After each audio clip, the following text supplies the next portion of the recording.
Coach, I know you're a passionate guy. You know, you go all in. You qualified your athletes to the Tokyo Olympic Games. You guys are going there. Can you just, no filters, just walk us through the feeling? I think the first thing I'd like to say is the athlete qualified the athlete to Tokyo. I just helped. I just facilitated. It's been a long road for him, you know, with the extension of COVID. Emotion-wise, I don't think I'll feel it until probably after tomorrow. But in terms of the athlete themselves, you know, he's deserved it. You know, he's been standout for so long, and to get the validation is just the icing on the cake.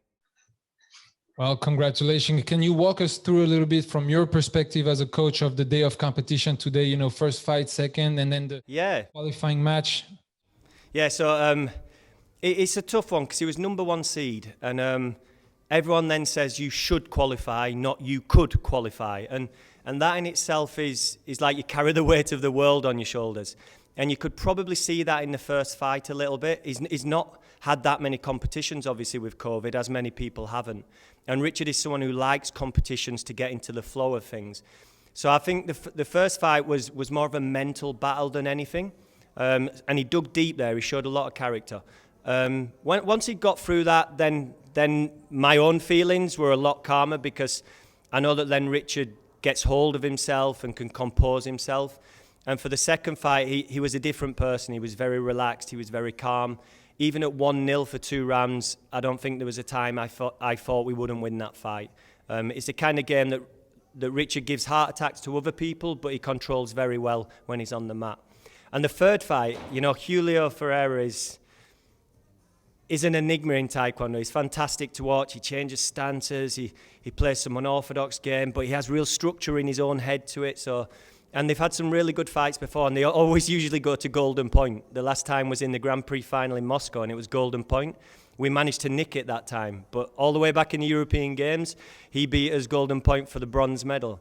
So it was nice not to go to golden point. And I think the fight was exactly what it should be. It's a tight event. It's an anxious event. You know, both have chances, both have potential to go ahead. But in the end, I think probably the person who just did a little bit more in terms of the high point challenge and executing a little bit probably won through.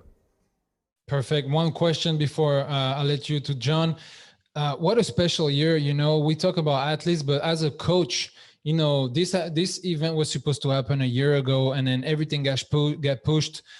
For your preparation to prepare an athlete, you know, you didn't have any, it's all uncertainties, you know. How did you manage to keep your athletes engaged, to make sure that they can be ready physically and mentally? You know, what was the process as a coach to prepare an athlete and making sure as today he can be ready? What we tried to do was we tried to have like a neural switch off period, if you like. It's probably the wrong term maybe, but so we would train for 3 weeks, and usually after 3 or 4 weeks in normal season you'd have a competition. So I'd give the athletes a week off, and then we'd come back and we'd train for 3 or 4 weeks, and we'd have a week off.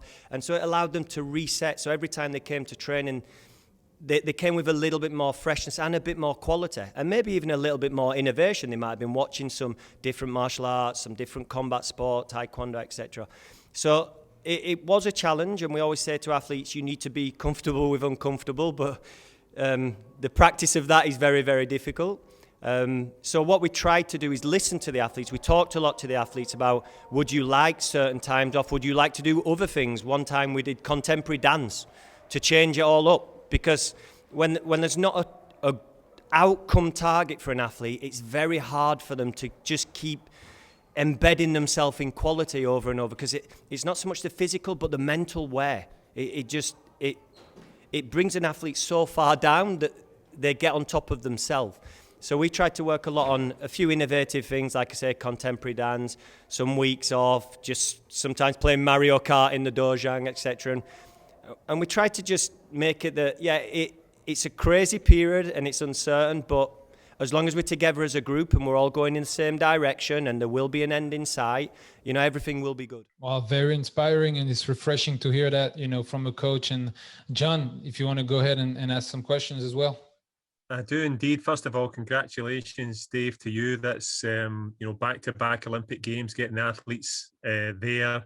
You mentioned contemporary dance, but they're, of course, now going to the big dance. So I wonder, if you've had any thoughts about preparations for Tokyo, given the fact that Richard specifically has had COVID, had to come through that, the physical preparations, you probably had to adjust it to, balance his energy. It looks, hopefully you'll get a free run now for the next 80 days through to Tokyo.